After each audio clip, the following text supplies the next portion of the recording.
ഒരു കുളത്തിനകത്ത് കിടക്കുന്ന തവളകൾ, നിരവധി തവളകൾ ചത്തുപോയി. ആ കൂട്ടത്തിൽ 2 തവളകൾ മാത്രം അതിനകത്തൊന്ന് ചാടി വെളിയിലേക്ക് വന്നു.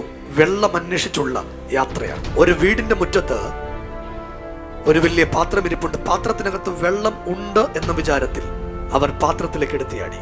കുറച്ചു നേരം കഴിഞ്ഞപ്പോൾ അവർക്ക് മനസ്സിലായി ചാടിയത് വെള്ളത്തിലല്ല, ചാടിയത് തൈരിനകത്താണ്.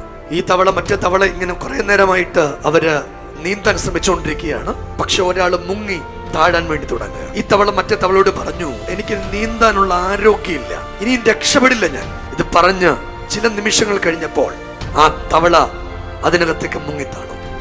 മറ്റേ തവള അദ്ദേഹത്തോട് പറഞ്ഞു, നീ രക്ഷപ്പെടത്തില്ലായിരിക്കും, പക്ഷെ ഞാൻ രക്ഷപ്പെടും, ഞാൻ ശ്രമിച്ചുകൊണ്ടേയിരിക്കും. അല്പം മണിക്കൂറുകൾ കഴിഞ്ഞപ്പോൾ തൈര് പാറ പോലെയായി. തവള അതിന്റെ മുകളിലേക്ക് കയറി, അത് രക്ഷപ്പെട്ടു. ഒരു ദൂത് പറയുക, ശ്രമിക്കുന്നവൻ പ്രാർത്ഥിക്കുന്നവൻ രക്ഷപ്പെട്ടിരിക്കും.